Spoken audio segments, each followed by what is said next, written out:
Welcome to the Wally Show Aftercast. All the stuff that we didn't get to during the course of the show today. I'm going to tell you. Which would be everything. Yeah, because we did not do a show today. We had our annual Compassion event. I'm smidge brain dead, but still coming off of like some really cool stories, and it was really great. We had a lady in here, Cecilia, from Compassion International. She started off her life as a Compassion kid, and now she's a doctor of geophysics, and she's just this really great lady.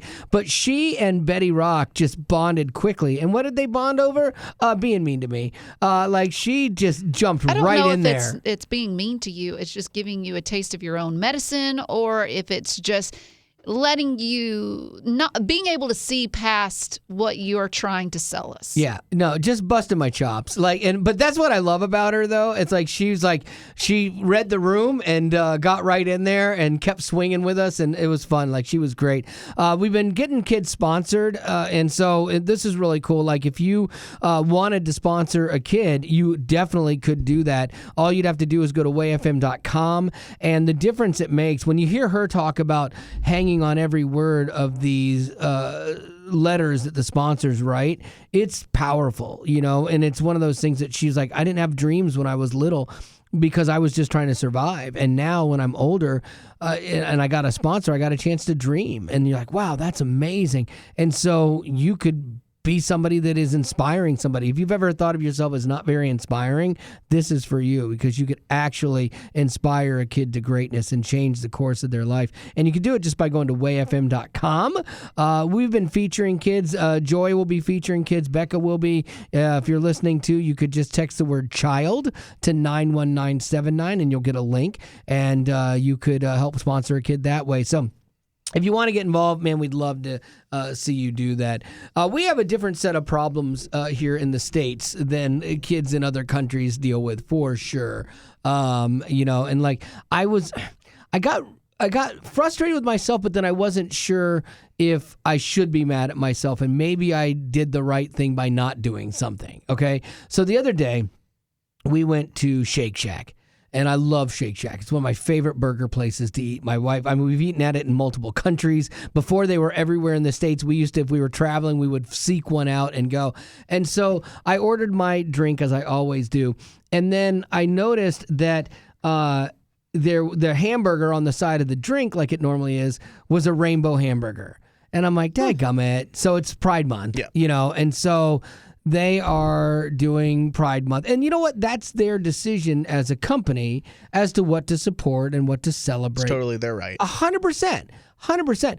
But I was thinking about it, and I didn't think about it till after I left.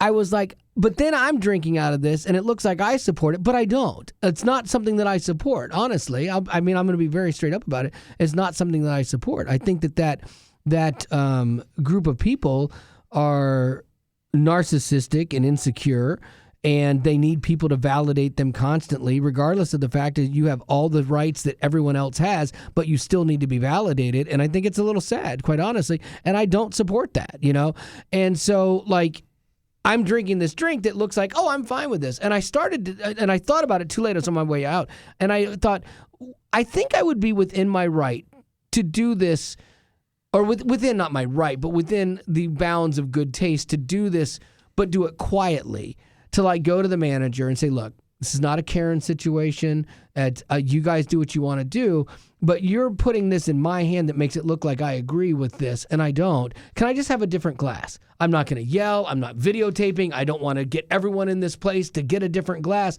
but would you at least respect me in my patronage of your business to give me a different glass? Mm-hmm. And I'm curious how that would have gone over, if somebody was militant from that, group of people, then I would be a bigot and a hate monger and, hateful, and I'd be sending you into triggering and all this other stuff. But like, if somebody is normal, and isn't sensitive to everything, they would honor that and go, yeah, I get that. Totally get that. We love having you as a customer. Here you go.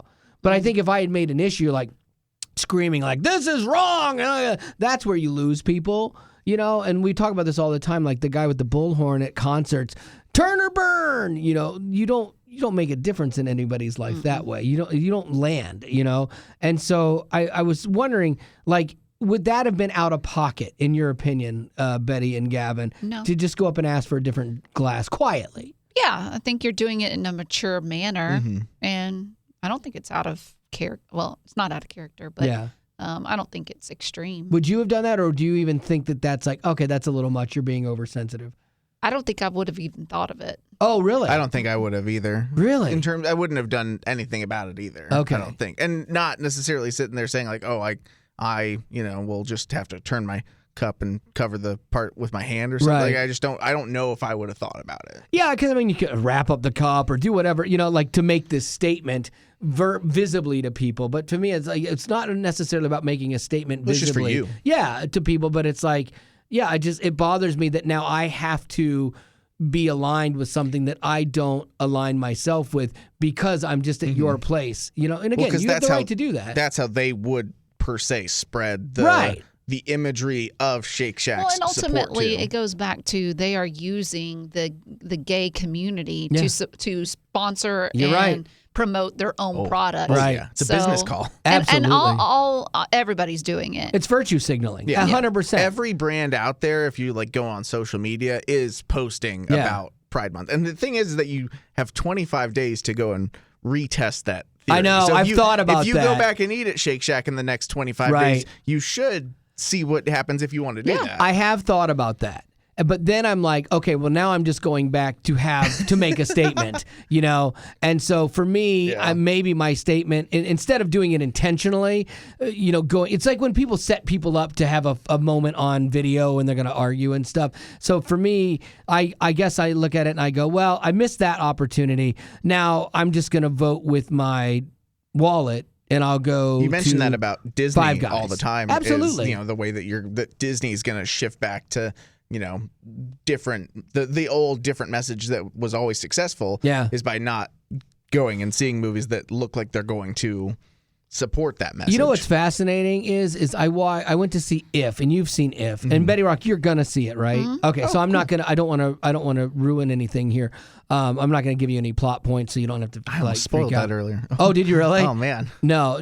But what's interesting, I don't know who did that. Do you know if that was a DreamWorks film? If it was No, I don't believe so because it was directed by John Krasinski. right? So I don't know who that movie was through. I found it fascinating that they did a whole movie featured for kids, pointed at kids about this, and there wasn't the weird gay character, there wasn't the trans character, there wasn't an agenda. Yeah, exactly. It was just a film for kids. Am I missing one, Gavin? No, I can't think of one either. Yeah, No. there was nothing that jumped out at me. I kept waiting for it. That's the problem. I kept waiting for it. But he actually just did a movie that was about story and not about agenda. I was like, oh, good for you. Especially Maybe when it's- Disney should learn that stupid note. I think especially when it's kids too. Yes! If there's a movie and there's adults and it's for Fine. adults, Yeah. then that is all freedom of choice per se. Yeah. But when it's a movie about kids that kids will go see, that like let's say church families with kids might go see, then they don't have to have that conversation. That with is their my kids. whole problem with LGBTQ agenda. Not the people, but the agenda is that it's like you have to be not just accepted, but celebrated. And if you don't, then it's a problem and you're the problem and stuff. But it's like it has to be interjected into everything. Like, again, you have all the rights that I have. You can marry. You can get health insurance. You have everything. You can just shut up now. Honestly, you can literally just shut up and go about living your life. We inherently. Yes, and like are. I'm not flaunting my heterosexuality, and the reality is you're asking people to accept you based on the most basic part of you, and that's your sexuality, which is crazy. Like you have put yourself down to that's who I am, and so to me, I'm like you could just live your life, and you would not have people hating you. Like you literally, if you just lived your life and you kept your agenda out of the way of kids, you would not have near the pushback and you would not have near the things that you fear or that you feel you have to fight against. people would be way more accepting of you in that context, but they just refuse to do that. And so the second you start pulling kids in, you're going to take people on the other side of you that maybe are kind of in the middle, and you're going to push them way to the right and be like, nope, not doing that, So it's just an interesting thing out of the Shake Shack thing for me. Did you see that Shiloh Jolie Pitt is changing her name?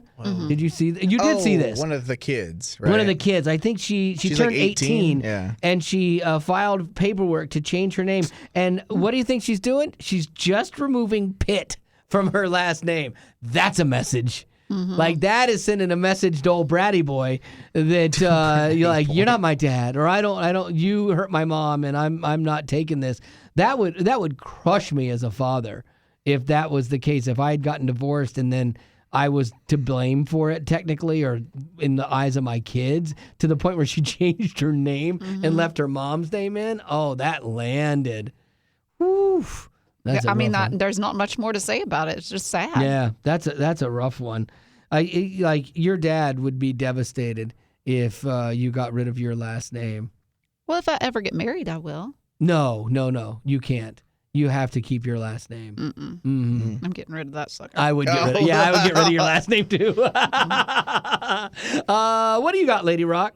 Dancing with the Stars. One of the dancers went out on a podcast saying that if you're going to be a contestant on the show, then you should be single. You should not be married, because they have a pretty high rate of people falling in love, those who are partnered together. And I had a list. I didn't save it because we were going to do it yesterday, and then that didn't happen. So anyways, there was like a list of 11 couples that found love through being partners on Dancing with the Stars, which tells me they have a better rate than The Bachelor.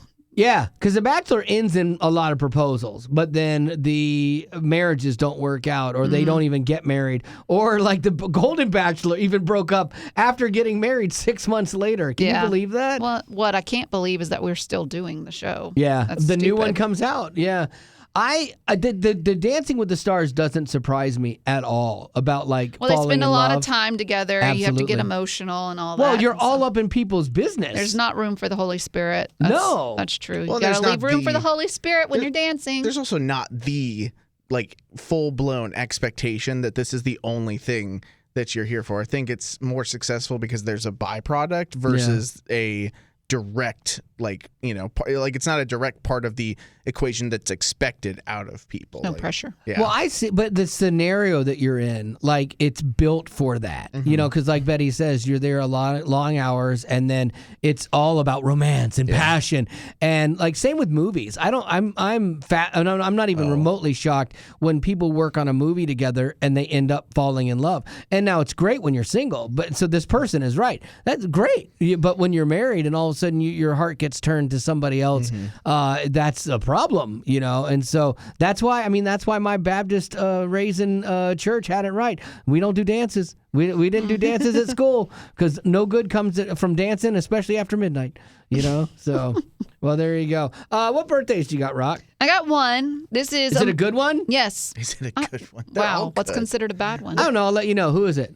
Melissa to her husband, Nate. He's the worst. And I'm saying husband because she calls him hubby. Oh, you don't like that? Yeah. Can't stand My hubby. Yeah. Nate. Happy Nate Dogg. birthday, Nate. Love She it. said he is spending his birthday on a school trip with 16 middle schoolers. Bless him. They are on an adventure trip to New River Gorge National Park. That's cool. And staying in tents. Coolest Nice, teacher ever. man. Wow. Nice. More That's power to you, Nate. sacrifice. Yeah, that wouldn't be me. Her question is, did you ever go on a school trip? And if so, where did you go? Okay. Well, I'll let you guys tell yours first, and I'll school tell you trip. the one I was not allowed to go on. I need to look up because I can't even remember. Crystal? Is that where your love of food started? Crystal. We went on a high school trip. It was our big senior trip, and we went down to the Walmart. They carried us down there. Kmart. They carried us down to the Kmart, and they let us go to the camping section, and they told us we were camping out. What are you looking up? It was something to do with. I went to a really podunk, poor private school, and we didn't have much. We went on a senior trip, and I can't remember. It was we went to somebody's. It was a historical house that we went to. He either wrote Swanee River or Stephen Foster. Maybe. Yeah. I have no idea. But we went to his house and we walked around, and I remember that was not fun, as you can imagine. I've been there. It was probably Stephen Foster if it was Swanee River. We also went to SeaWorld. That was okay. Yeah. That's pretty good. I remember we went to Chili's to eat. Nice. And then because there were more girls than guys, the girls had to take turns sharing with our principal, which was horrible because she snored. Oh, sharing rooms? Mm-hmm. Oh, wow. You know, it was, yeah. On a scale of 1 to 10, I'd give it maybe a 4. Okay, so mine has a principal involved with it.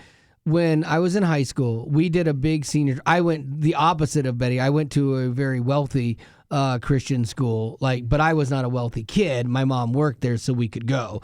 And so they would do a senior trip every year. It was out of the country. And I was like, oh, this is great. I've never been. They were going to London. And I mean, London's awesome. Yeah. And so, I'm like, oh, this would be great. And so the principal pulls me aside and says, I can't tell you not to go on this trip, but I can promise you this. You are not going to have any fun, and you are going to room with me, and I'm going to watch everything you do. You were that bad? I was that bad. And I'm like, all right, then. Guess I won't be going on the senior trip. So I didn't go. I Probably wish, a good call. Maybe. I wish to this day I had gone because some other kids got sent home. So I'm like, ha! It's on you. I might would have not got sent home. But yeah, so I was always not a good rule follower. And so I did not get to go on my senior trip. My sisters all went on their senior trips. They had fun. But that was not my What did story. your parents say when you told them this? Not surprised? Yeah, probably oh, that's for the better. I don't think I remember them going, well, that's an outrage. Not our little son, Yeah. So I don't remember. They weren't surprised. Probably not. No, probably not. Wow. Or did I even tell them? Or was I I'm just not going to go? I wonder if they knew. I wonder if he just told me and then I was like, I'm not going. So you just lied. Entirely possible. Gavin? I think the only more significant school trip that I can remember going on, I remember going to Chuck E. Cheese as a really little kid, all the time. That was a blast. Those are Love that. Did that for my interview process with this job as well, which was pretty cool. I remember going to my school. I was part of a little film club, and we had made this anti-bullying video that won some award. And then the winners got to go to an arena football game, which is not that significant. No. But we got to go to an arena football game, and we got a booth. We got a suite. That's always fun. And I was like, that is cool. And all they had was they had dispensable cotton candy. Nice. So 15-year-old me was like, this is that is great. top of the world. I'm telling all my friends, I'm going to a suite, guys. I was award-winning film here. But I thought that was cool. And we got to go out on the field, and they asked people to cheer for us, but there was 20 people at the game, but it was fun. I liked it. Yeah, I had to do a couple events when arena football first came into existence, and so they would buy ad based on our radio station, so I had to go do events, and it was a wonderful cross-section of rednecks. You had this weird thing of rednecks and southern rock people, and some metal people all mixed up with, and it was in Florida, so it was with beach bum, airbrush t-shirt, no sleeve wearing people. It was a odd cross section. It was Florida. Exactly. That's what it was. It was Florida. In a word, yes. And so I never liked arena football. I think it had a harder time taking off because the NFL dominates that sphere. There are other leagues there. Was the XFL and the USFL. Oh, XFL tried to do all the things with the camera. They tried to do all this stuff, but then they merged together recently. Dwayne Johnson is this. He spearheaded this, and it's very hard, I think, to be successful when, and this is just the sports guy in me coming out and talking, their season happens outside of the NFL season. Right. And it's more fun to watch guys from the NFL basically do summer training than it is to watch another league. Yeah, Whereas and guys you don't know or care about. Yeah, you would think people would want to just watch football, but I think the NFL has just a really significant grip on that, and there's not a lot of ways to make it so much different to be more fun. Yeah. Like, oh, this is a different sport. No, it's still just football. And these guys are worse at it than the pros are. Yeah, like IHL hockey is fun to go to because of people get into they that. always try to make it fun for you, but it's still like a lesser than NHL, and you're not going to watch it on TV. Well, that's why, you know, in general, it's difficult for the world of, let's say, like the world to enjoy American soccer as opposed to everyone else who plays. Everyone else loves soccer. Because we're so much worse at it than the other countries are, and that's why it has a slightly harder time taking off, and why we don't succeed on the national level. One of the best soccer videos you will ever watch is the Women's World Cup team taking on the retired Wrexham team. Yeah. Oh my gosh. And there was all the smack talk from the women beforehand about how they were going to beat these old guys and they're retired and stuff. And you know they're going to do that. They have to. That's the shtick. Yeah. That's the boys against girls. Like, that's going to happen. And I get that. I don't fault them for saying that or even believing it, because there's probably some part of them that believed them. But didn't they get beat like 13 or 14 to nothing? It was just a shellacking, man. It's a for sure a male versus female like difference in how high the level of competition was. Well, it's the only soccer that's worth watching because there was actually a high scoring game. Well, and I mean, even when I was a kid, I'd be playing club soccer at 12 years old, and they'd have a scrimmage against, you know, girls 2 or 3 years older than us of the same club, right? And we would just beat them, and it was something where every time we played, I was kind of felt bad, because I wouldn't want to be playing someone 3 years younger than me of any gender and then beat me at something. It's funny because we talk about, like, we're trying to strip gender out of things, and you've got the what is her name? Brittany Griner? No. The swimmer. What is her name? She is awesome. She's the one that's come out against the NCAA about letting that trans swimmer that was just destroying everybody basically steal spots from these women, because she's admitting, look, women's sports and men's sports are different. We're not in the same league. We like to say we are, but we're not. And this proves it. But she's so well-spoken and so articulate, and she's actually arguing that this is the worst thing you can do for women's sports. It's actually doing women a disservice. I wish I could remember her name now. Darn it!